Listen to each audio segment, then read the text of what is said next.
Yeah, what is up for another edition across the pitch with myself, Dave Muller, and Mike Pereira over there. And we've got all things to discuss. Union. It's been quite a mixed week. I feel obviously frustrating draw last Saturday against Montreal, but obviously some exciting news. Obviously regarding Kyle Bagman and Andre Blake playing in the what's up, Adam? Andre Blake and Kyle Bagman are playing in the All Star game. Some obviously news from the up above a sort of level with the scouting and positions, and obviously some discussions about the game coming up, the game about last week, and we're also going to discuss Daniel Gazdag. I know a member of the Union Twitter media was discussing what his best role is this week, so I think it might be appropriate for me and Mike to also chime in and give our opinions on things. But we'll start off with Kai and Andre making their appearances in the All Star game. This was Andre's third or fourth. I think. Kai Wagner made Third. Yep. Did you watch the game, Mike? No, I didn't watch the game. I'm sorry to those who didn't. And I saw the highlight of Blake's save in the box, which was absolutely incredible. I didn't watch the game, but it was one of those weeks where it just kind of took forever to get to this show. Didn't it feel like the week was just crawling along? So I'm excited to finally talk some Union and get back to Saturday's game against DC United. Absolutely, man. I mean, again, it was a weird week again. I didn't watch the All Star game as well. I was watching AEW, sort of CM Punk does to people. But yeah, but man, obviously it's great for them to sort of be recognised by their fellow pros, their fellow managers as some of the top players in the MLS. They both got 30 minutes each. I think they were. I don't think Andre was on the pitch. Neither player was on the pitch when the MLS All Star team conceded. Obviously, I believe. No, I believe they're down 1-0, and then they came in and they tied it up. If I remember correctly, from the Twitter sphere. Yeah, I mean, both players obviously made a mark. Both made some impressive plays. I think there was don't know if you saw it. There was that bit from Kai where he nutmegged a player and slid in and won the ball back before he lost it. Right? So obviously it was quite a nice outing for them, but obviously personally for them as well. I mean, obviously going into this difficult stretch for the international break, they got 2 big games. What does that do for their confidence? Sort of like, does that perhaps give them individually a boost? Sort of like to give their performances a boost as well, because they're going off the high of, getting that recognition, knowing that they are the best in their position, or what do you think? I guess 2 ways to look at it, I guess. You can kind of look at it from a work standpoint too, right? Let's say you're lined up for a promotion, you don't get a promotion, you feel bummed out. So you're either going to work less or you're going to work harder to get to that. On the opposite side, you get that promotion, you get that bonus, you get that call up. You might now work harder to get more and achieve more. You might have that boost of energy, or you get kind of lazy, like, oh, I've reached this pinnacle, I've reached the top. So every player handles it differently. I think Kai and Andre, though, they'll come back, they'll feel, the energy, the extra confidence. I think they're going to play extra well against DC United. Absolutely, I think I agree with what you said. I agree with the entire point. It was like both players are the sort of players that aren't going to sit there and just take what they've got. They're going to carry on improving. Right. We see with Andre, obviously, I think, as you said, it was his fourth All-Star appearance. It was the third, I think third or fourth, yeah. I'm losing track at this point because he's so good, He's so good. I mean, he keeps getting better year on year on year. Exactly. He's done so well. So, I mean, it's a sort of I don't know how to phrase it. It's a sort of like, shows how good of a goalkeeper he is. It shows how good of a player he is. And that the fact he continuously gets better and better and better and better just sort of is a testament to his work rate. And he is probably, obviously, Turner had a very good year, and you've got players like Zach Steffen, who also was a big name in the MLS as a goalkeeper, but he's been that one constant probably over the last 5 years, 4 or 5 years, where you talk about the best goalkeepers in the MLS, and it's Andre Blake, and it's not. Right. blah, blah, blah, blah, and then Andre Blake. So, I mean, obviously, he's a great example of that. But Kai, obviously, I'm going to go a bit off topic here with Kai. I mean, obviously, I'm not going to start slating Kai, but obviously he's a fantastic left back, one of the best in the league. But the worry for the Union is with him, obviously, he's played a lot of games over the last this season. I don't think the whole defense has, absolutely. Exactly. And left back's probably the one area where they've got no depth. So if Kai gets, obviously, he's playing a lot. He's played 30 minutes in this All-Star thing. He's been having fun. He's been non-stop playing. There's a slight worry, obviously, Matt Real potentially on the trade block or whatever the room's there. Is there a worry that if Kai does get injured and perhaps Matt Real is moved on, that the Union are really risking it by not having a backup left back for him? Maybe, but you mentioned we kind of talked about it already previously, and with your agenda, and we've seen it already a couple times this season, having three in the back. I don't know if Jim maybe alters it a bit if Kai is not available for one game. We saw it Yeah, against, I think it was against New England. Granted, the lineup was very different at that point in time, but if you have Stuart Finley or Alvis Powell and Glesnes and Elliott back there, you still feel pretty confident overall. yeah, Despite the absolutely. defensive ups and downs they've had, I wouldn't mind that in the back because then it gives you, Yeah, when you have an offense the way it is right now, it does give you it gives you an extra body up front to kind yeah. of push for. So I don't want to think about that, whether Kai's not going to be around or if he gets hurt, but it's something Yeah. to be a concern in the back of your mind for sure. I guess the question I'm asking is, can they afford at this time in the season to let Matt Real go? I mean, obviously, he's not getting the game time. Perhaps the Union don't believe he's lived up to the expectations they had for him. Perhaps Kai Wagner being as good as he has stopped him from becoming what they thought he'd be. But can they? Do you think that they can afford to let Matt Real go with the versatility he has and the fact that there's no other left back in the team Uh, behind Kai? wow, that's a good question. It's hard to say you can let somebody go because depth is so important. But with Powell and Finley being there and being already proven that they're strong defenders, I think that Real is unfortunately the odd man out because you're not going to get rid of Yeah, Harry L because he's so young. no, So yeah, he might be the odd man. Like I said, I covered the game. It was against, I believe, Columbus when I was at the stadium, and we saw Matt Real warming up, and he just didn't come in. So it's like, well, at what point do you come in? It wasn't. I'm sorry, it wasn't Columbus. It was DC United. DC United. They were up yeah. three. They were up big, and do you bring them in at all? We don't know what's the deal with Real. Actually, I'm going to stop you though on the Matt Real convo. And I'm going to segue into a conversation I had recently with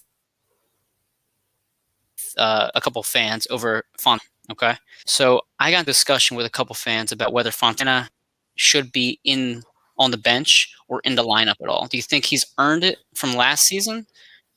And if he Um, does deserve to be in the lineup, who do you take off the bench in place of him? I think he's still working to where to back to fitness. Obviously, I think Jim's taking it very. I think Jim's taking heavy precaution with rushing him back too soon because I don't think. Well, the thing like concussion as well. It's not like he's missed a couple of games and he's just coming back and he's just getting over like a muscle strain. He's not only not been able to practice properly, he's not been able to have much fitness because he's essentially only able to sit on the bike and cycle. So the fitness side of things, he's clearly not going to be anywhere fit. I think he's been out since probably June, so that's about 2.5 months now. Right, So he's been out for two and right. a half months. He's not been able to actually play any contacts. He's going to have to get back used to that again. So essentially, Fontana's now going to have to go through another. Like it's the same with Jack DeVries. Obviously, he might be leaving, but essentially, he's going to have to go through another preseason of getting himself back fit. And so I think it'll take time for Fontana. Does he deserve to be in the team at the moment? Obviously, I'm gonna say no at this moment in time, purely because he's been obviously he's not fit enough. He's not been fit. Obviously, he's still trying to get over his concussion, get back as much fitness at the moment. No, I guess in after the international break, and he's had another couple of weeks to play a couple of behind closed doors games and stay fit. I'll say yes. I think Jim would probably take out someone like Paxton. So okay, so Obviously, that was kind of like my discussion that I had with these fans. Last season he was great in the let's say 9 games that he played in, whatever it was. He was great. He scored a bunch of goals. Fantastic. We saw early on this season he didn't have the same spark off the bench no, or in the lineup. I think he started 1 or 2 games. He didn't have the same spark. So he gets a concussion. Atlanta, was he just having a slow start? Were the new players around him or the just a new season affected him? We're not sure yet. So I looked at the no, recent game against Montreal, right? And the substitutions were Quinn Sullivan, Casper, Jack McGlynn, Powell, Bendick, Finley, Davo, Paxton. Now, Ilsinho wasn't ready to play last week, so Ilsinho would come in for Paxton, put Paxton to the reserves, right? yeah. If you're looking at that lineup now, where would you put Fontana? Now, you could argue that you don't need Powell and Finley on the bench as defensive reserves No, I think because you wouldn't yeah, make 2 defensive switches. But then here's another thing, right? Need Where to do you cover. put Bueno when he comes in? Yes, I mean obviously it's a nice thing for Jim to have because he's now It's got a good problem to have. he's got options, and I mean obviously I think you always have to have two defensive options on the bench because as soon as if you lose one player early or two players get injured, you're sort of like you have to scrap. You have to play a senior right back, or you have to stick Jose at centre back, or even Casper at centre back. Like you're going to be struggling for numbers there, so you always have to have a couple of defensive players. But I think, as you said, mentioned the lineup, it's hard to see him in the lineup at the moment. I mean, it's obviously we'll move on to Gazdag in a minute, but I mean, obviously Gazdag, they paid money for Gazdag, so I sort of feel like Yes.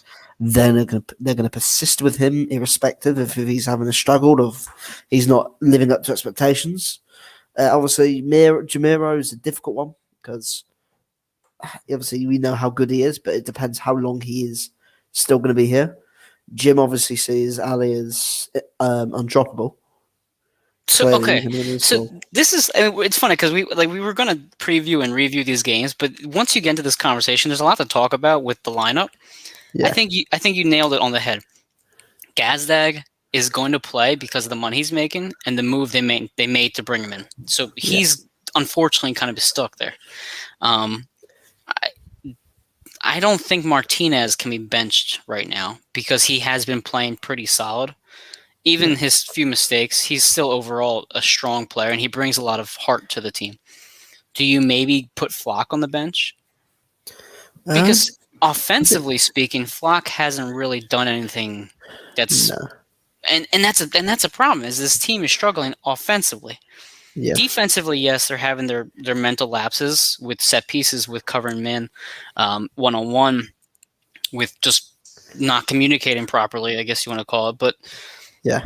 do you sacrifice Flock's energy to maybe have another offensive body on the bench like Fontana?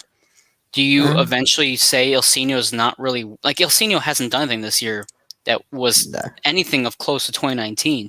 Do you eventually push away from Ilsinho? Have a Quinn Sullivan, Ye- Jack McGlynn. Like there's so much you can Yeah, do.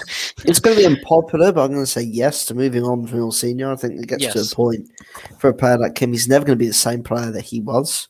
Right. Obviously, I mean, yeah, he had a great 2019. He's obviously been an important player for the team in the past, but he's had two bad injuries in the preseason, kind of this season. He's still struggling to get minutes in the tank. And no disrespect, I mean, he's essentially taking away a spot from a younger player who's perhaps more deserving.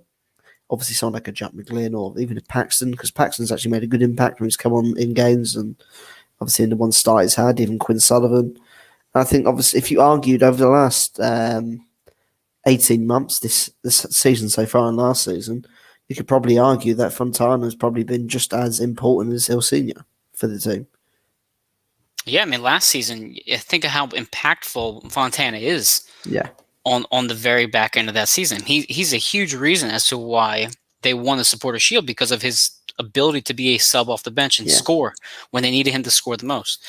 So and that's the thing is that it's hard to reward people for last year's accomplishments because it's last year yeah, and you can't live in the past. And as what you're seeing right now from this team is that they are nowhere near the scoring pedigree of the team last season. no, And maybe that comes to Mark McKenzie being a stronger defender than Glesnes or Mumbizo.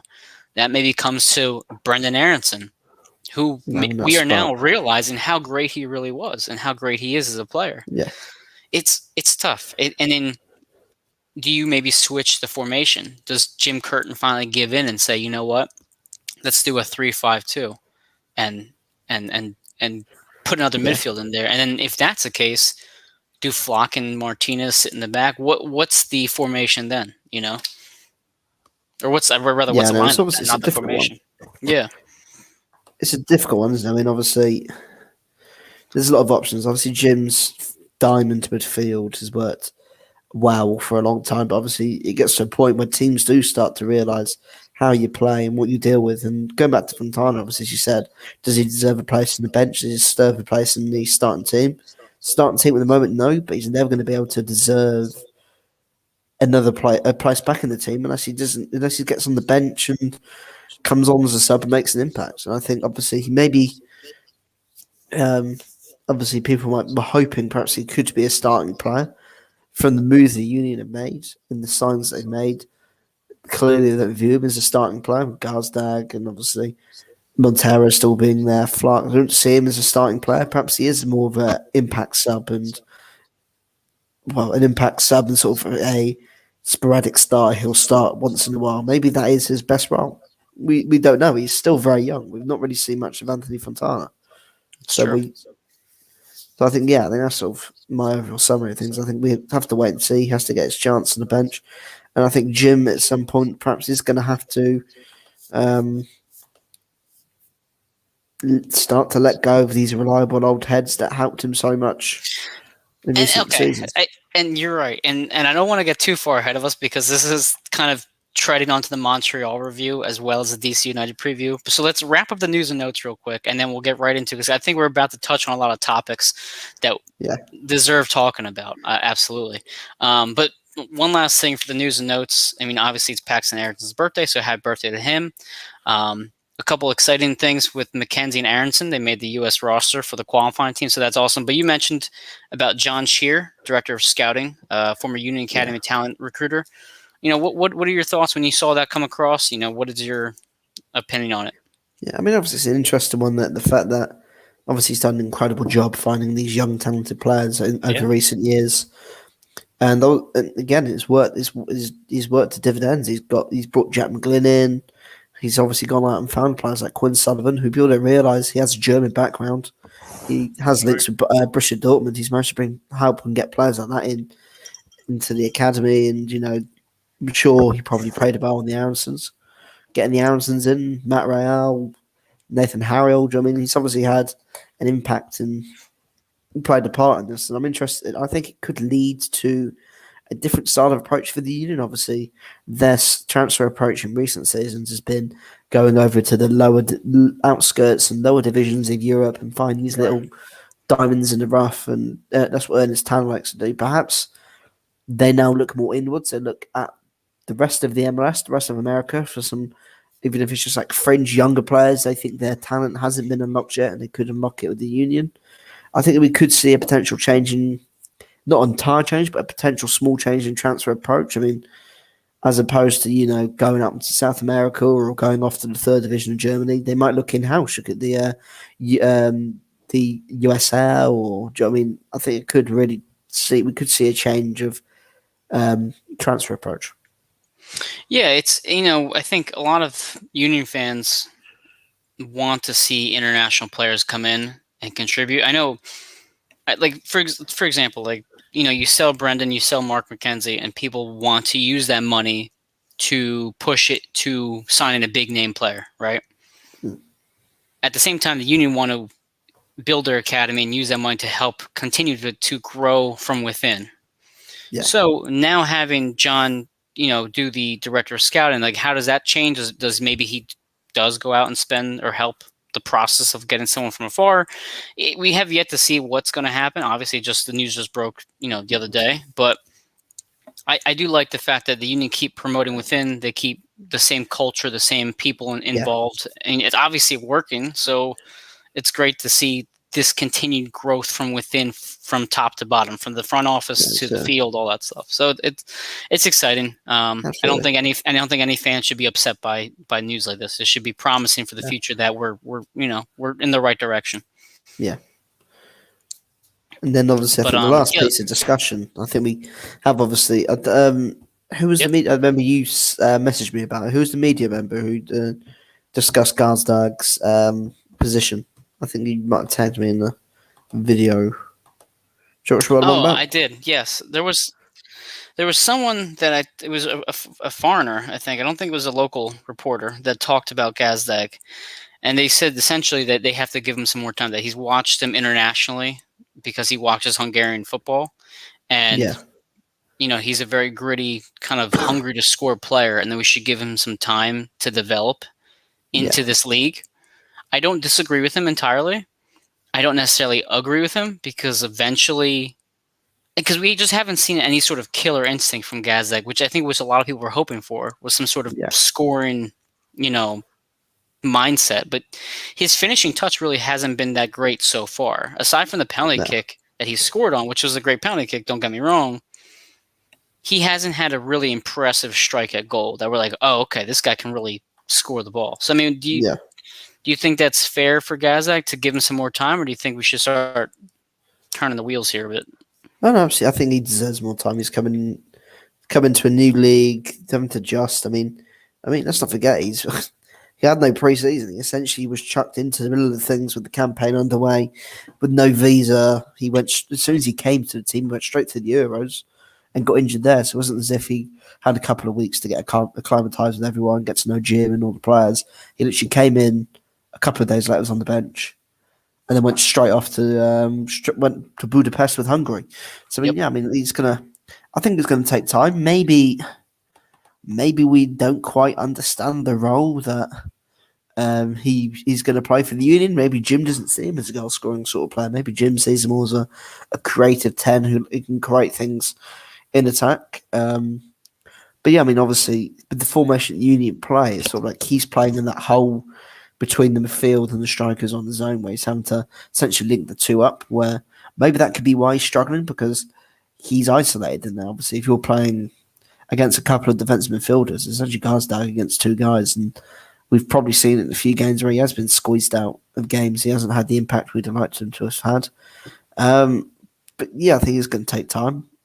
I think he's had a positive impact in some games so far. I mean, he's not been bad. He's not been terrible. I mean, apart from the Nashville game where everyone was terrible and he was essentially a ghost. But I don't think either Jim's still trying to find out what his role in the team is, or everyone's sort of got his role in the team wrong. That he's not a goal scorer. He's more of a, like a creator and facilitator. Yeah, I mean, I think. Well, I mean, you mentioned the impact he's had, and that kind of segues into the former Montreal impact, the game that we saw this past week. I don't think he was very impressive at all, and I think, and he was taken off earlier, if I remember correctly. I'll bring up the subs in a second. I mean, if you could grade him in the Montreal game, what would you give him? Just since he's on the topic right now. Probably a 6. I mean, he didn't really do much in the game. Yeah, Casper subbed in for him in the middle of the game. Yeah, I think obviously Casper came in for him. So yeah, it's difficult. I think he'll be alright. I think probably a 6. I don't think he did too much wrong. He didn't actually do too much either. So it was one of those games where he wasn't exactly setting the world on fire, but he wasn't terrible either. I think you can say I think a lot of the Union players were like that in that game. There were 5s and 6 out of 10s where they weren't great, but they weren't bad. They just had that killer instinct, that moment of quality until Quinn Sullivan obviously came on. Well, you have a question for me on the agenda. You said, "Is it frustrating the 1-1 draw and just to assess the game?" I think this was one of those games where, and a lot of fans felt this way.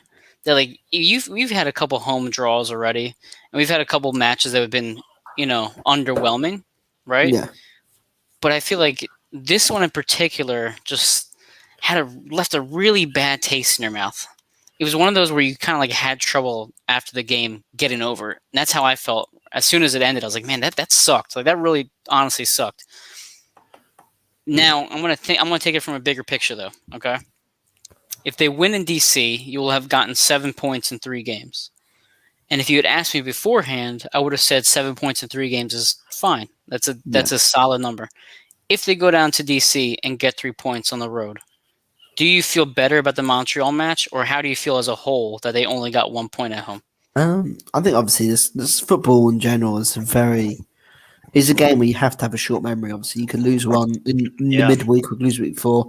Then if you win the next game, I mean, obviously no one talks about the game that you perhaps drew that you should have won, or that you lost, you should have drawn. Whatever. You focus on that win. So I think it could change the mood a lot around the Union fan base. Was it a frustrating draw? I mean, obviously yes, it was frustrating against a team which didn't actually really create much. I think they must have had 2 shots on target the entire game. Didn't really pose the Union a threat. Obviously, I think I said to you their goal was a very well worked goal, great ball which split the Union defence in half. But obviously, look at the game. The most worrying thing is It's the fact that Union only had a one shot on target, and that was Quinn Sullivan's goal. It didn't actually test their goalkeeper once in the entire game. And I think if you look at like the sort of the dominance they had, especially in that first half, Oh, the to first not half, even man. test the goalkeeper. To not test the goalkeeper would be the frustrating thing. But I think I don't want to be ultra. I don't want to sound like I'm ultra positive, but I guess the positive from that game is the fact that Union can play poorly. They can lack a killer instinct.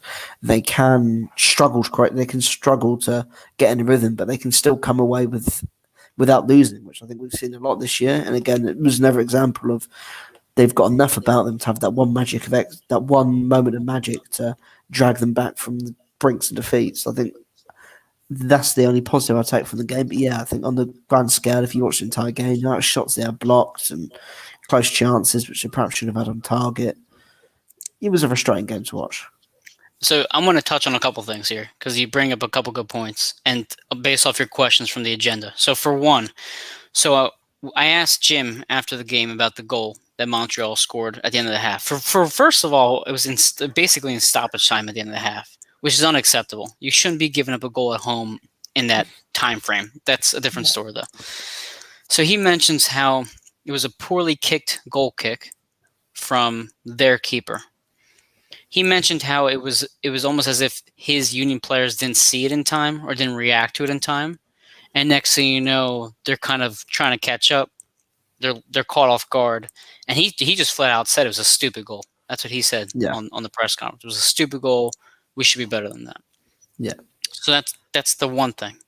The second thing, one question you posed for us was, did we miss Casper in the game? And I feel like yes and no.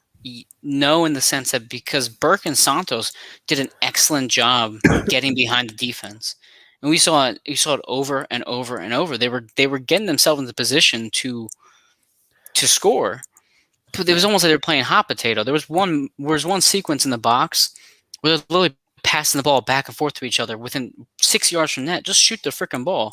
Yeah. Even if you don't have a clear shot, just shoot and make something happen. Test the keeper. And I think there was 2 instances around the 25th minute or so, I can't remember right now, where Santos had a strike with his right foot and then Burke had a strike with his left foot on the opposite sides of the box. Yeah. And they just barely missed the net. And it was just, they could not do enough to test the keeper. It was always just wide. It was just not enough time, always blocked. Yeah. It was frustrating. And I flat out said on Twitter, I said, this game is going to change if Montreal scores off something stupid, because Union have been controlling the entire first half. And that's exactly what happened. They controlled the half. They had their chances. They gave up a stupid goal. And then people on Twitter were like, oh, well, don't worry. They're going to score 2 goals now. It's like, what proof do we have that they can score 2 goals? They haven't shown it in the game. They haven't shown it. That game, I mean, obviously Burke and Santos are causing issues. But I think, again, as you said, neither of them have that killer instinct that Shabirko has, where as soon as he gets the ball, he knows he's going to shoot, or if he knows he's in a position to shoot, he'll shoot. It doesn't matter if it's a difficult area to shoot, he will shoot. He showed that in that Chicago game where from difficult angle on the edge of the box, he curled it with his left foot, and the goalkeeper ended up pushing it into his own defender, and he scored an own goal. And as you said, they're playing hot potato inside the area. Shabirko would have shot. Shabirko would have got the ball and shot. Let's be honest. That was the perfect. That first half, especially, we had so many chances of set pieces. Yeah. That first half was perfect for Shabirko because he would have had 2 or 3 chances. Not even that. He would have 1 or 2 chances where he would have definitely hit the target and he would have probably scored at least one of them. And we'll probably talk about a different outcome. Obviously, he gets a lot of hate from Union fans, or he's not as popular with Union fans at the moment because he struggled for goals. Yeah. But that was the perfect game. Well, I say struggle for goals. I think.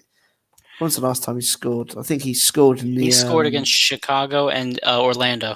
Orlando, he had the goal with Mumbaizo sending him up in the box. That was his last goal.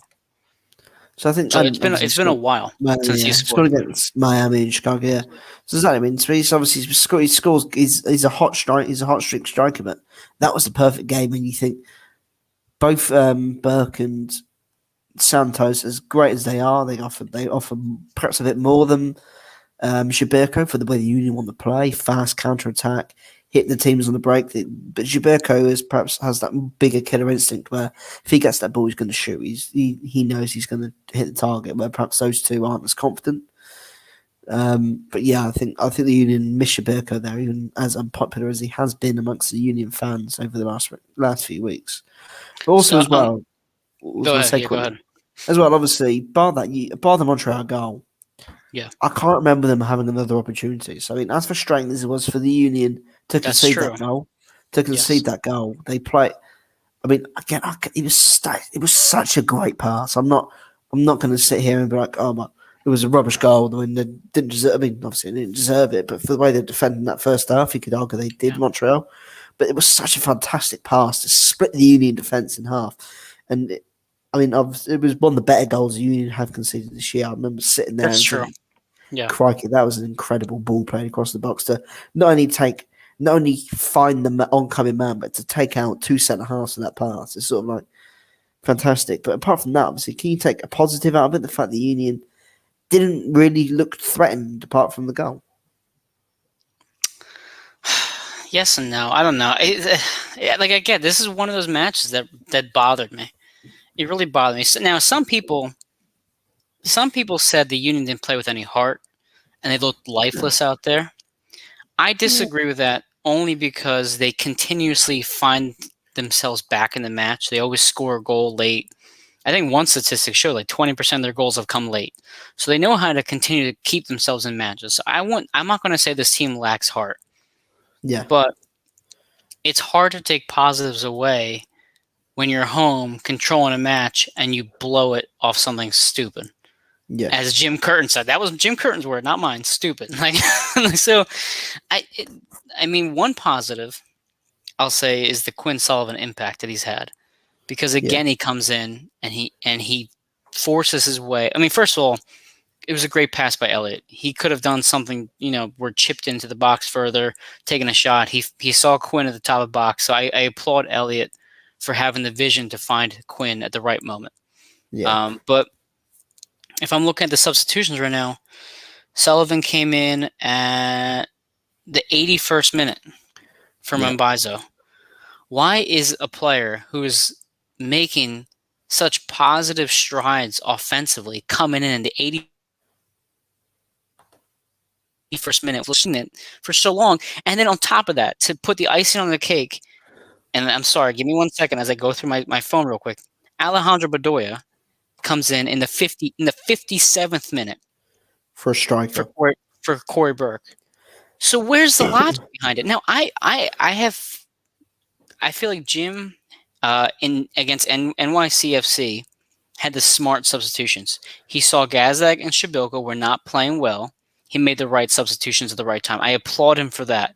I yeah. don't think he made the right substitutions this particular match. Do you agree or disagree? I mean, it's an interesting thing you say. I mean, obviously, I really didn't get the logic behind bringing bringing on Bedoya for Berg. I mean, that didn't make any sense. You're losing 1-0. You essentially took off a striker Yes. for a more defensive minded midfielder. Yes. I agreed with bringing Shaberka on because you needed that striker. And then obviously I think McGlynn as well is probably better attacking wise. But I think the frustrating thing is the fact he doesn't trust the younger players when they have proven that they can do it. Jack McGlynn had that very successful stint at the early part of the season where He he played came in. well. Yeah. I mean, obviously Chicago Fire were one of the best teams in the NFL, in the MLS. Sorry, the NFL, the MLS. Sorry, but like again, like he came in, played his debut at 17 years old, whatever old he is, and he looked like he'd been playing for years. He was comfortable with what he did, and then he Yeah. came on, and then he played the game afterwards and played well again. So it's not like he's let Jim down. He's had poor games. He's looked good when he's come on. He's probably looked brighter than a fair few of the starters have looked when he's come on. So it's not Can like I he's letting Jim down. can I stop you right there real quick and I'll let you finish your thought. What you just said, they haven't played poorly. There has not been a Quinn Sullivan, Paxton Aronson, or Jack McGlynn mistake that has cost us a match. No, You can say that Leon Flock, Mbaizo, Glesnes, Jose Martinez, Bedoya have all cost us a match. The young guys have not cost us anything. no. They've only So shown that they're okay. The solid players. They can. They're showing us solid players, and they can do. They've shown they can compete, and that's the most important thing. Like, if they go out there and they look lost, they look a yard behind the game, and they're struggling to get their bearings. You go, okay, fair enough, they can't start. But like Jack McGlynn in that game against Chicago, his first ever game, he was battling. He was in there. He was working that midfield so well. The Union lost the ball in the middle of the park, and they lost the ball in the middle. And they were man down. He was new instantly. He would come inside. He'd shuffle in and get that ball back, even if he wasn't the one that lost it. And he obviously then played a good game against New England as well. And I don't know, it's just frustrating. It's not like they've shown that they can't do it. I mean, perhaps he should show more faith in these younger guys. And I guess we're probably going to be more frustrated now. No disrespect to Bueno and Darvo, but they're probably going to be shoved further down the pecking line once Darvo and Bueno become more acclimatized and come on to the lineup, which would be frustrating for us to see because obviously Quinn's come in and made important plays. Jack McGlynn's not going to be that sort of midfielder where you look at him and go, he's going to go and get, if we need a late goal, he's going to come on and provide it. He's more of a number 8 where he works hard, box to box. But they haven't let them down. I think they have a little more positive when they've started games, and we've discussed it in previous shows. Why hasn't he started McGlynn? Why hasn't he started Sullivan as opposed to Bedoya, who had that poor stretch of games? I think no, it's just frustrating to see Jim not have that. I mean, obviously, Jim's done an incredible job in the fact he's bleeding them through, and he's actually bringing them into his first team. He's giving them opportunities. He's done a fantastic job of that. Don't get me wrong, but just not having the faith to give them a complete run out and let them just play 2 or 3 games on the trot and see what they can do. That's what frustrates me because they are bright sparks. They have been bright sparks in times when the Union going forward in midfield have looked dire. They've looked shocking. They've provided a spark that has pushed them on. We saw against Montreal when obviously they'd lost in Orlando, but the Union looked dead and buried after 80 minutes. Sullivan and McGlynn come on, and they suddenly have a bit of energy, have some life, and I think they have brought what the team has lacked at points this season. I don't know why Jim hasn't perhaps trusted them more than he should have. So you bring up a point that they look dead at times. And really quick before we continue, the banner you see below AAT Sports _ is our new our All About the Birds is expanding to AAT Sports _ so please give them a follow. That's where you'll see various sports being covered, not just Eagles, like All About the Birds. So we're trying to expand. We're doing big things. Dave, you and I are taking this by the reins and running with it. But besides that,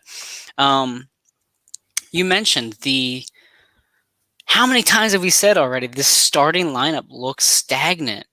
It's not the same. You have the same formula as last year, but you do not have the same ingredients to make the end product. You don't have Aronson in there. You don't have McKenzie. You don't have a slightly younger Bedoya. Even just the Bedoya substitution. You have Davo on the bench. Your team looks stagnant.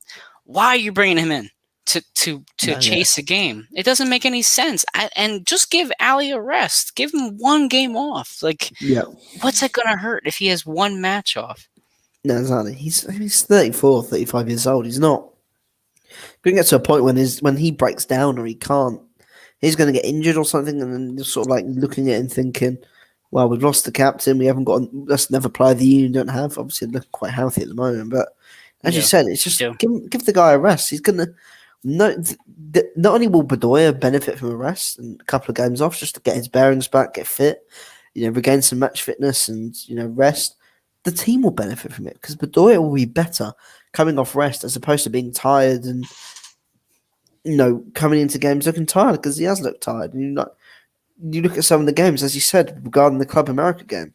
Yeah, he looked a couple of yards behind the actual pace of the game. He struggled to get into it.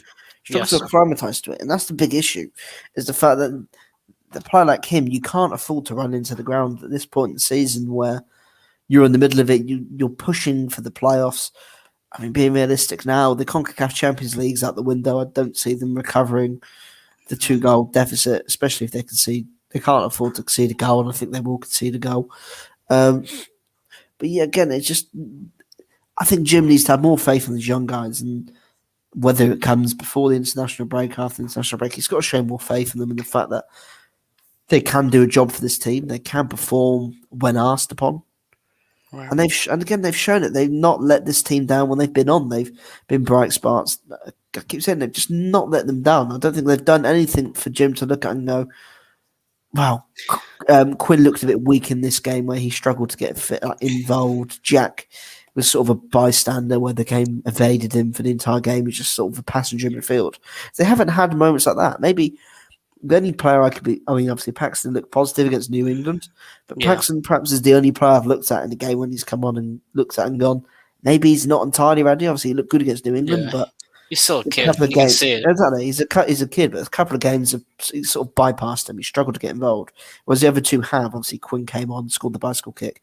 Jack McGlynn's debut had 2 shots cleared off the line. He was everywhere in that midfield. Do you know what I mean? And obviously with Paxton, he came on and scored a very nice goal in his first start. So yeah, obviously we've gone off on a bit of a tangent in a bit and ranting, but I think these young guys deserve the chance to actually show what they can do, as opposed to playing once 15 minutes every other week when they perhaps have played better than players in the first team themselves. Well, I think you mentioned it right there. They've only played 15 minutes or so. Like, when your team is at home struggling to score, why are you only giving Quinn Sullivan 12 minutes? Yeah, Put him earlier. Yeah. I'm not asking to start these guys. I don't think they're ready to start. I think it's unfair for them to start. I think they bring a spark off the bench, which is what you want your bench to be, a spark. You want them to have that energy. So I applaud that he's at least using them off the bench. I'm not trying to say Jim is doing anything wrong by playing them. He's just not playing them enough. And when you're seeing teams like DC this weekend will be a tough match. They got luck. I'm gonna touch on this a little bit too. NYCFC, they got lucky to leave the first half without being scored on. We both agreed on that last week. Mhm. We have DC United, the game that I was at as a fan, where Bendick, yes, that's right, Bendick saved the day where they could have been scored on in the first half. Okay. You have been luckier more often than you've been like stout on defense. So it's just frustrating, man. And it's one of those things where I'm almost at a loss for words on how to approach these games every single week, because I know that what we want to have happen is not what's going to have happen, and the substitutions that are going to be made are not going to be made, and it's going to be the same old song and dance, and that's where I get annoyed by it. Yeah, I mean, obviously, the Union are sort of slap bang in the middle of the playoff contention at the moment. Obviously, their game's up on Nashville and New York City. They've got more points than them, or whatever, better head-to-head or whatever. But obviously, both teams have got games in hand, so the Union could easily drop down to 5th by the time. I mean, if they don't beat New England or if they fail to beat DC United, they could easily drop down to 5th. But they're right in the middle of the playoff pack. So, I mean, obviously, there's still stuff to be bright about, which is frustrating. Like, I think the success of last season has perhaps made us perhaps hungry for more. We expect more, and perhaps the team, because obviously I think again, I mean, that MLS's back cup was in. I thought the Union would. I thought at one point the Union had a real good shot of winning it, and I think that momentum, during that momentum and that sort of that gave them that push heading into the MLS season to carry on going. And I think it did. I think it worked wonders. Perhaps they've had a good start this year, and I think the CCL has helped its stages of the season somewhat, pushed them along in the league. For sure, I think it's given them a confidence boost. But going back to the youngsters, obviously, as you said, like they should be getting more time. Like you're at the stage, you're at Super Park, you're losing 1-0 to Montreal. It's not a very good game. You're frustrated at the fact you're dominating this game, but you haven't cried anything. No disrespect to Andy Bedoya, but what's going to give you more of a boost? Seeing a player like Bedoya come on, or seeing a young homegrown player come on that is a Philly guy? He is one of you, really at heart. He's one of you guys. What's going to give the fat crowd more of a boost? People go crazy when Paxton Aronson comes on, even for 3 minutes. You see it. Paxton, you see Jack McGlynn, Quinn Sullivan. People are going to go mental when these kids come on because they're young kids. They're scrappers. They're fighters. They are exciting. They're exciting prospects. They're going to lift the crowd more. And it's just frustrating, obviously. I Dude, don't want to be like. I hear you. I'm so annoyed by it. I'm like at a loss for words by it too. It's one of those in betweens, right? I just can't. I just Yeah, want the young players to play more now. But I mean, obviously, I'm not going to right. knock Jim too much because Jim's done an incredible job, and clearly, what he's doing is working. Because over the last few years, the Union have probably arguably been one of the most successful teams in the MLS to keep hitting the playoffs. So obviously, what Jim's doing is working, and the model he used for Paxton, the model he used not for Paxton for Brandon and for Mark McKenzie has worked. So obviously, hopefully, I'll check a 76ers reference here. We'll trust Trust the process. the process involved this season. Next season goes on. But obviously, looking ahead to DC United, should there be Yes. changes again? Obviously, the team. I think Jim had to make changes considering they're playing on 3 days rest. But do you make multiple changes again? I think Casper should be back in it. You mentioned here, he's had some success against DC United. I think Casper deserves to be in there. Considering you're not seeing any sort of real spark from the starting lineup, there should be changes. Yeah. I honestly wouldn't mind benching Flock. I don't think that's going to be very popular from people. I'm sorry, but I don't see him contributing offensively like I want to. I see, at least from Bedoya, I see an intelligent player offensively. He knows kind of where to put himself for spacing from Mbaizo. He does have some decent balls up front. I don't see any sort of brilliance from Flock offensively, and I think it's just because he's young. He's still learning the game. Yeah. I wouldn't mind seeing him sit. Now, here's the thing. Have a rest. I don't know if I want Gazdag starting either. So that changes up a lot of the starting lineup. Montero, and you had mentioned him in the Montreal review. We didn't get to him, but we'll talk about him now. Montero should continue to play at the 8 on the left side. Let him be there. Let him play like he did against Montreal. I thought he actually played pretty strong against Montreal. Yeah. What do you think? Who do you think should play the 10 against DC? That's a tough one. I mean, obviously, I'd be tempted to see if Jim goes to the 3-4-3 for this game. Just give players rest and maybe go Bizo and Kai as wing backs, and you put the 3 defenders in, or Senior as a wing back. And obviously, I think there's many options. I'd like to see Quinn Sullivan start the game. He came on, he scored a goal. Right? He saved you. He saved your team from a frustrating and embarrassing loss. I mean, well, not embarrassing. Montreal are a good team. No disrespect to Montreal. From a frustrating loss. So why not give Quinn a start? It's not like he hasn't deserved it, because he's come on. He's made key contributions in games in recent weeks. So why not give him a start? I think he should start Quinn Sullivan. I think this is the sort of game he can start in. But obviously, this is a road game for the Union as well. So it won't shock me to see the Union playing a defensive lineup or going defensive. So I struggle to not see Flock and Jose in that team. I presume he'll bring Bedoya back. But for me, I'd like to see Casper back. I think Casper can have a big impact in this game. I think he's played 6 times against DC United, scored 6 goals. I mean, he loves playing them. I mean, 100%. He loves playing them. And, I mean, as a Union fan, do you go into this game with confidence, seeing the fact the Union are beaten in their last 10 against DC United, and they've won 9 out of the last 10 games? Does that somewhat fill you with a bit of confidence? No, not anymore. I think last year taught us, I'm sorry, I'm being blunt. I think last year taught us that New England Revolution, we could pound them to the ground for 6 matches and then lose to them. Yeah. When it mattered most. Eventually, DC United will beat us again. So when is our luck going to run out? I think that we're a better team than DC United. The standings reflect that we're a better team than DC United. But if we don't play stout defensively, then we're not going to win. I mean, we didn't play great when they were here in Chester, and we only won 1-0 when we were down there in DC United earlier. Yeah, so it's not like we've blown them out of the water. Yeah, seems the Union have the luck of the draw when they come against DC United. Obviously, they do. I think that's, again, you have to start Casper. I'd start Quinn Sullivan. You have a quicker, brighter spark in attack with him, as opposed to perhaps Gazdag, who's more. I mean, I think Quinn's probably more of like a buzzy player where he likes to pick up the ball and he likes to, move with it. Whereas Gazdag's more like calm, get the ball at his feet, find an option, give it, pass the ball, or that. So I think obviously perhaps if you're looking to be more counter-attacking and hit these teams in the break, maybe Quinn Sullivan is the sort of guy that you play because he is quick. He's got a bit of pace. He can help hit you guys in the counter-attack with Sergio. I think you have to start Sergio in a road game because otherwise the way the Union play, if you go with Casper and Corey, you get isolated because the ball will come up to them and go straight back. I think you have to start Sergio Santos.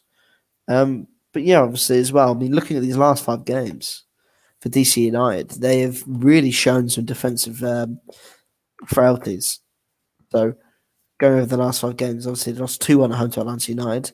They conceded 3 against New England Revolution. They conceded 5. I'm looking back on it now too. They conceded 5 on the road to Nashville. They conceded 5 on the road to Nashville.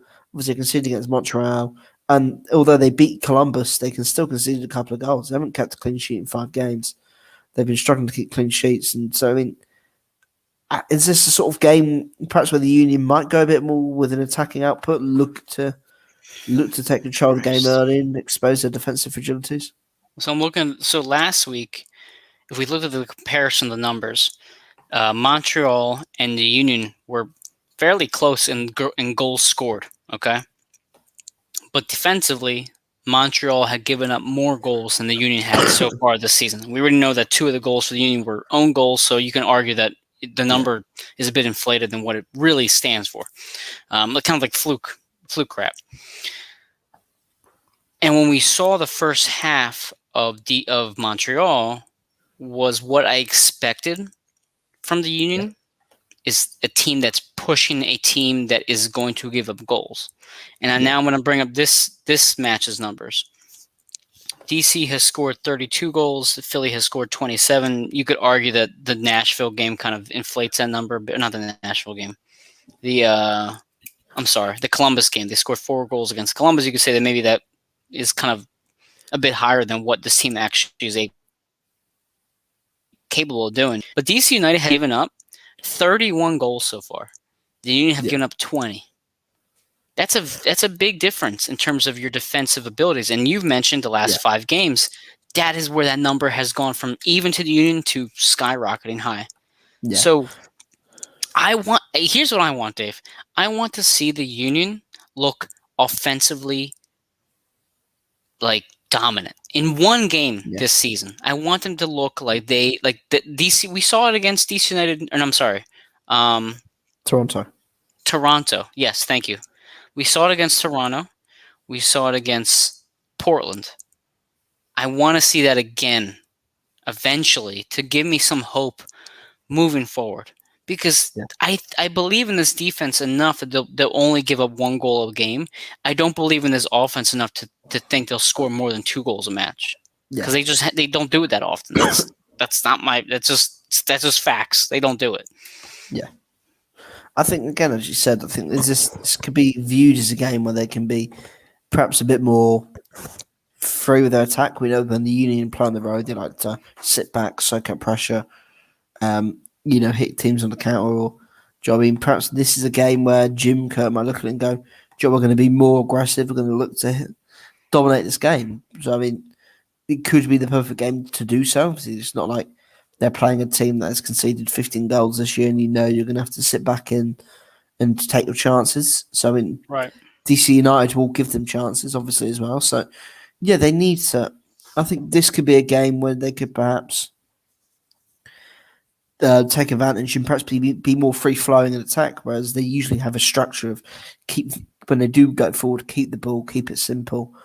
Perhaps they could be more fluid, more free-flowing, which I'd quite like to see. Whether I believe they will or not, I don't think they will. I think Jim will stick to that rigid, gritty structure of being tough to break down. But when they do get the ball, slowly work their way up the field, or lump it long, or go long. So, I mean, it could be an interesting one, obviously. Have you noticed? I'm sorry, I didn't mean to cut you off. Have you noticed that they've been going long more often with Santos' recent stretch? Do you feel like that's been more prevalent? Okay. I wasn't sure if it's just me or not, or I feel like they keep just tossing it long because of Santos. Yeah, I think because obviously they do it with Casper, but obviously Casper's going up against 2 or 3 centre backs on the zone, and sort of he gets isolated. He never really wins the headers well. with Santos, as opposed to going direct at a player, you can hit it down the lines into the channels where he can run, he can outpace these defenders. And Yeah, we see it so often where in the New England game, where literally from the Union literally had it on the edge of their own penalty area, and 10 seconds later had a corner because they literally just went long to Santos. yeah. They were under a bit of pressure against Club America. They went long into one of the channels for Santos to chase. They got a throw in out of it, half of the field. So I think obviously Santos' pace allows him to do that, allows him to be a bit more direct and hit the channels and try and get him in behind the defenders, which I quite like. And obviously So that do I. helps Yeah. him in a big road game like this. It gives him another dimension to attack as well. Whether he starts or not, maybe Jim might give him a rest and start him on the bench or go for Burke and Shabir up front. But who knows? Obviously, as well, looking at DC United, um, obviously again they've been struggling defensively. But one of their main guys, Ola Kamara, scored 11 goals in 15 games this season, Jesus. which is a ridiculous goal scoring record. Are you? Is that probably the player to look out for? I'll give the Union credit a bit here, okay? They have done well so far this season against the opponent's best player. Yeah.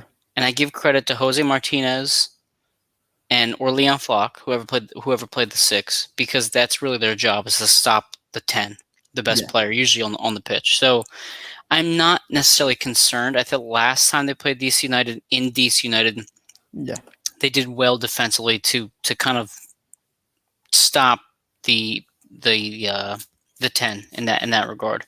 Yeah. But right now, I have such a concern for the mental lapses that they're showing me that I am concerned of, because eventually that prolific player will score at will because of something that stupid that the Union do.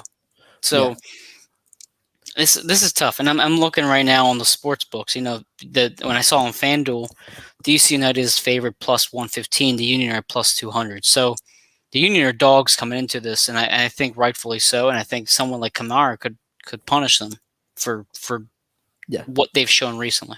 Absolutely, and I think, as you said, 11 goals. As you said, they're defensive lapses, and if you give a striker like Kamara, who hasn't, I don't think he scored against Union this year, but No.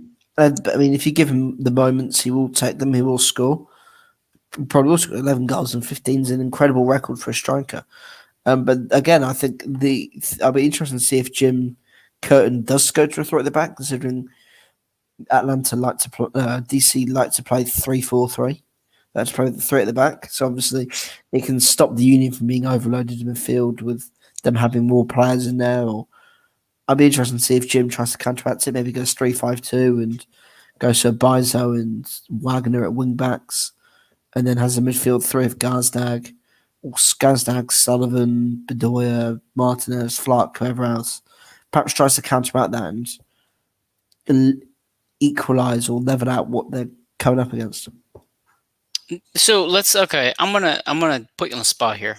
It's a 3-5-2. What's your lineup look like? Because I kind of want to see that personally. Okay, Blake and goal. You go Finley, Glaznes, Elliott, Bizo, Wagner as your wing backs. I think you have to go Jose and Flark. Okay. For this game, considering he scored against Montreal, I'd go Quinn Sullivan. I think Gazdag can sit for a game. Sullivan can have a go at starting. He deserves to start. He scored a goal. He showed guts to actually have a shot, to actually shoot and have a go at goal, which some of the Union players didn't do against DC and against Montreal. And that's the thing. He finds the ability to shoot. We saw it against Orlando. He had 3. I think it was Orlando. It might have been Miami. He comes into the match and he has 3 shots right away at net. 3 shots. The team had 3 shots combined beforehand. He comes in, he's 3 shots. Yeah, exactly. Why not give him a chance? Exactly. He has that attacking instinct. And you're coming up against a team who you'll be matching up against, and they do play, and who you'll be matching up against in this game. And if you have an extra midfielder in there, you can in that thing. Perhaps he can get more space. He can be a bit more aggressive. And as we said, it's not like DC United are a great team defensively who are stout. They're not going to limit you to chances. They've conceded 31 goals, and Quinn Sullivan is a player who will go look for a shot. whereas perhaps Gazdag wouldn't. So I think this could be a nice game for him to play. And he's a bit pacey as well, so that could work the Union's advantage on the break. But yeah, I'd go Sullivan, I'd go Santos and Shabirko, because I think Shabirko obviously is always a threat when you get near the penalty area. So I'll go with that would be my team with 3-5-2. Okay, I like it. I think it's worth a shot, man. I think they say like insanity is the definition of insanity is doing the same thing over and over and expecting a different outcome. I think you're reaching that with the Union. You The keep 40th, pushing the same narrative, and it's not even the 4-4-2. I don't want to be misconstrued by that. I think the 4-4-2 is effective if the right personnel are in place, which I don't think they are right now. And I think part of that is Jose Martinez and Flock both being on the pitch. I think it's Gazdag not being what we expected.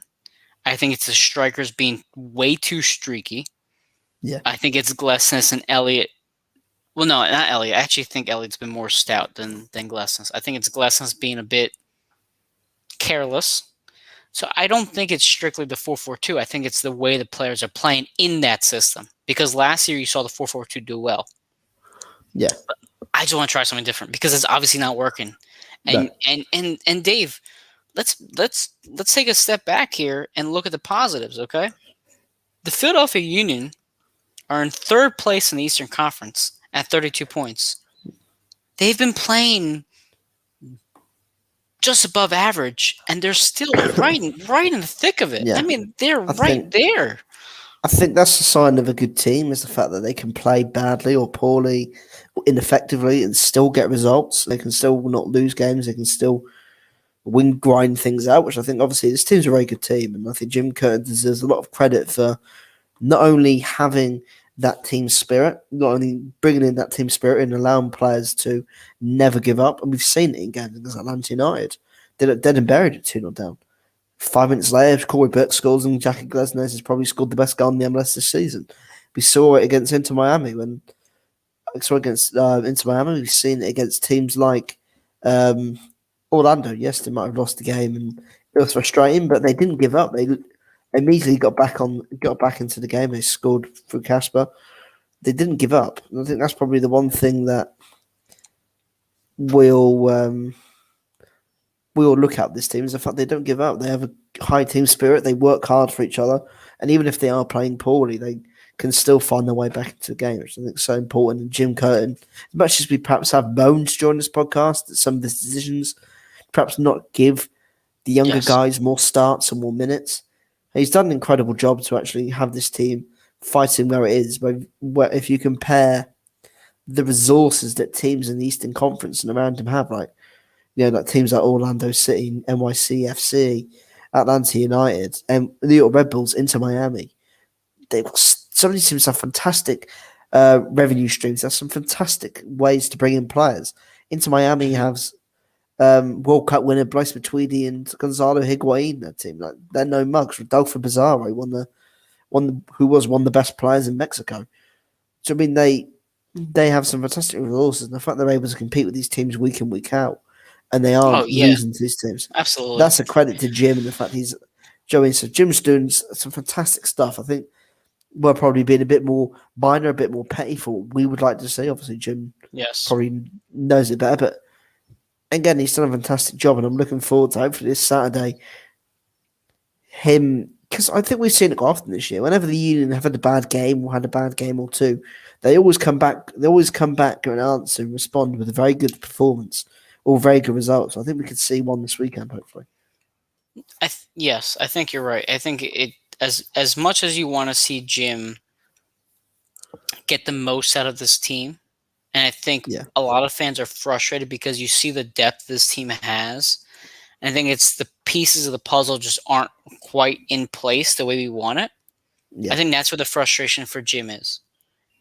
But don't get me wrong, Jim Curtin has the respect of his players.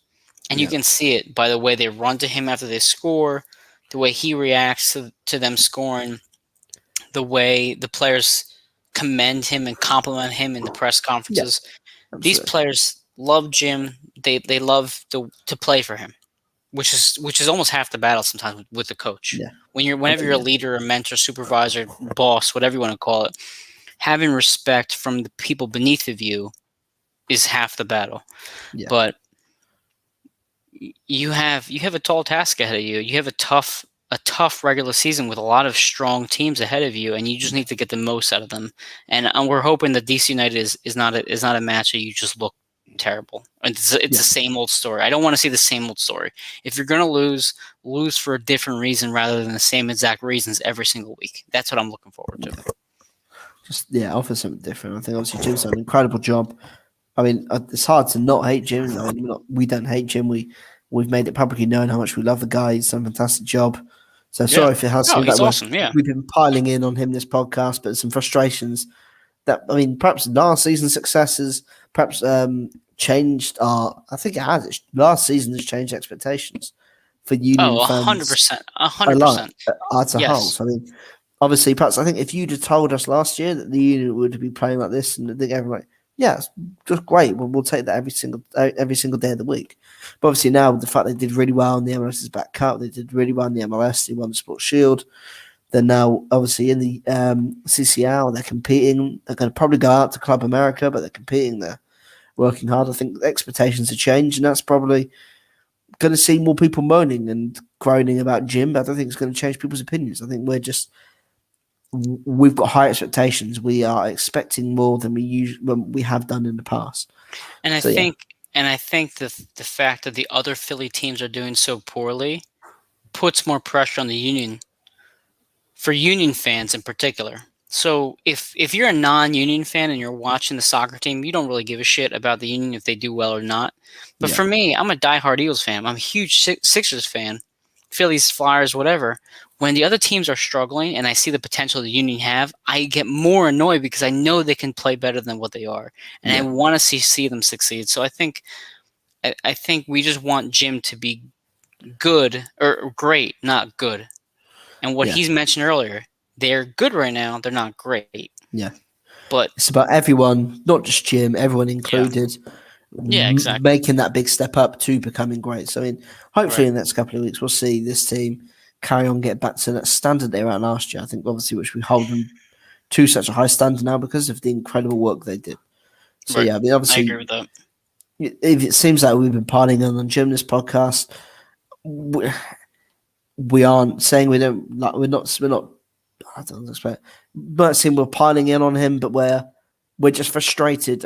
As he said, that this team is only a good team at the moment. Well, we know how great it can be. We've seen how great it can be, and you've got the pieces there which we perhaps look at and think these guys can make this team go that next level, even if they are 18, they're kids. Which perhaps obviously we know Jim probably knows better than us. He was the MLS Coach of the Year last year, I believe. So I mean, it's been, it was a frustrating podcast. I think a frustrating draw against Montreal in the conditions they were. It's one of those shows you just have to vent it out. You just have to get it out, get it out of your system. Yeah. Play the kids. But again, obviously, before we get into the before we go into the sponsors, what's your score prediction for Saturday night?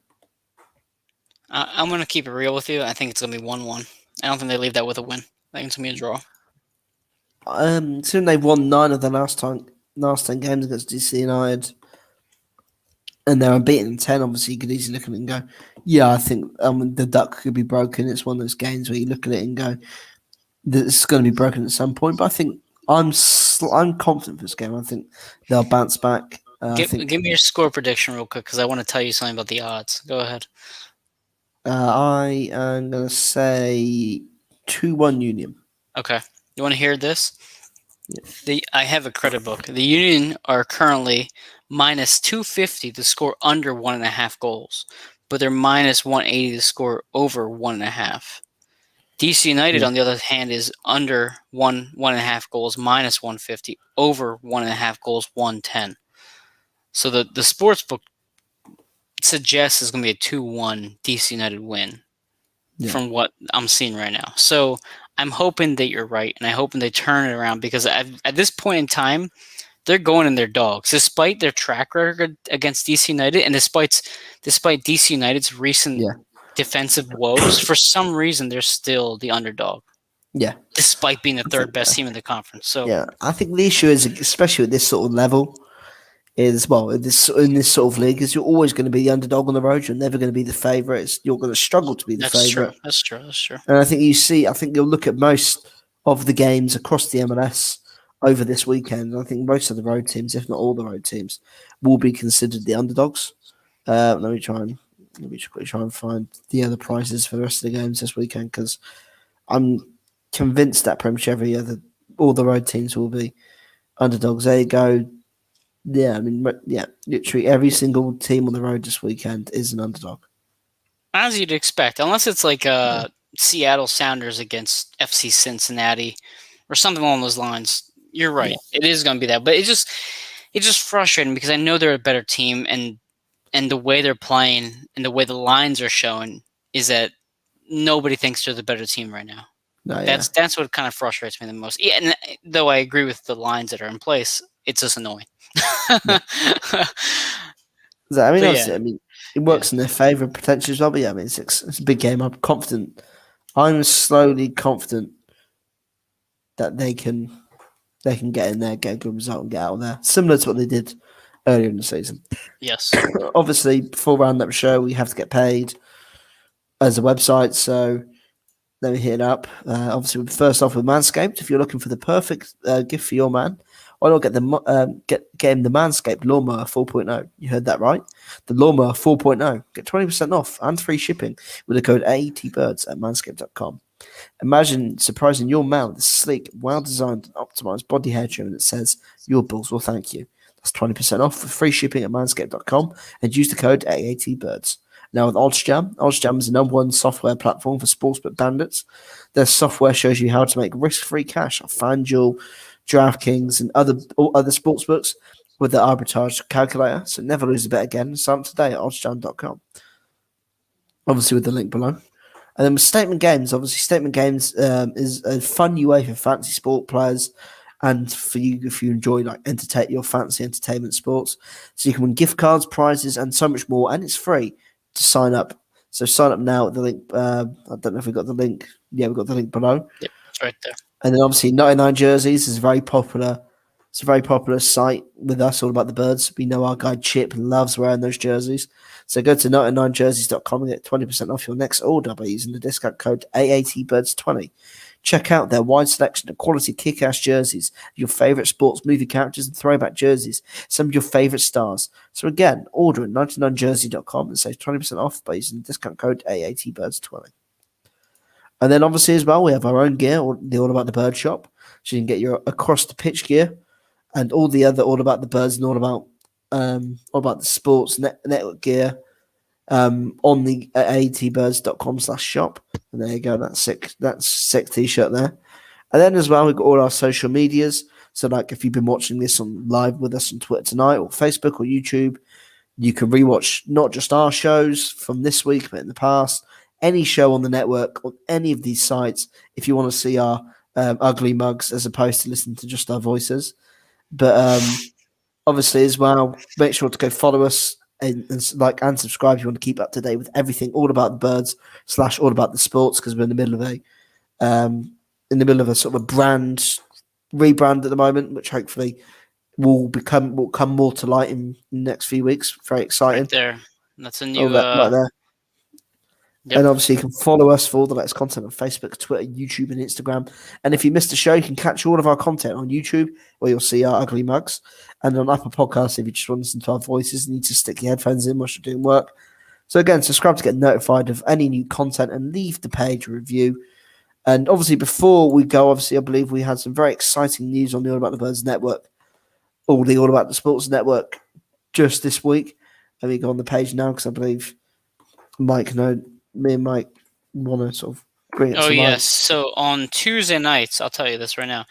On Tuesday nights, we'll have a new show coming. We were supposed to move to Tuesday nights. Things got changed because we are going to have a show at 10:30 p.m. called Burning Bridges, and that is going to be hosted by, and I'm going to see if I can pull up his name real quick.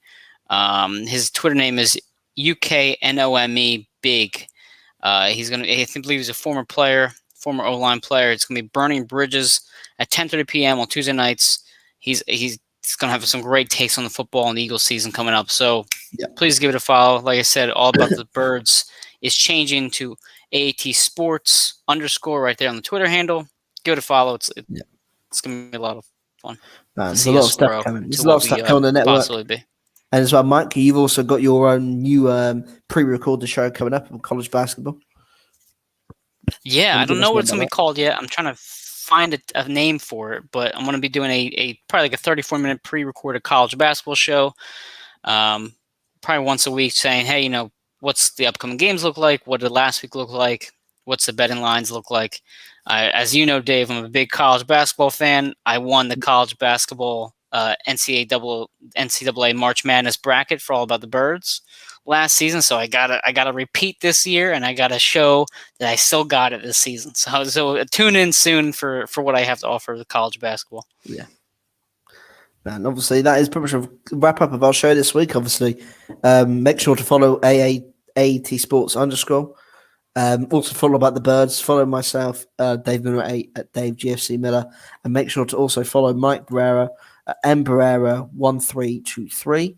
And we'll be back next week, hopefully, fingers crossed, with the Union taking 3 points in the capital and heading against New England before the international break. Cheers for watching, guys, and just listening. See you next week.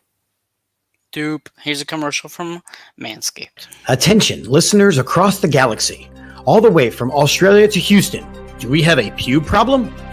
If so, our friends at Manscaped have cleared you for takeoff with their 4th generation and brand new Lawnmower 4.0. Kick your pubes to the next planet with the Performance Package 4.0.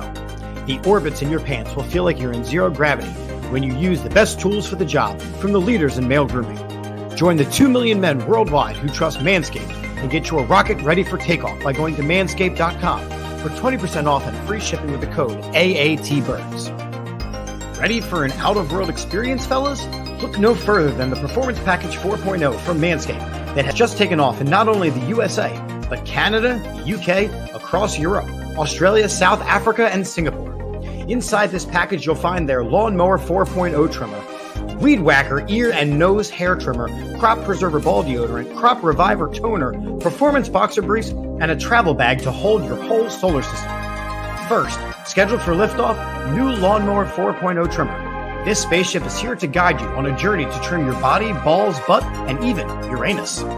This 4th generation trimmer also features a cutting-edge ceramic blade to reduce grooming accidents thanks to their advanced skin-safe technology. The Lawnmower 4.0 has a 7,000 RPM motor, a new multifunction on-off switch, can engage a travel lock, and is even waterproof.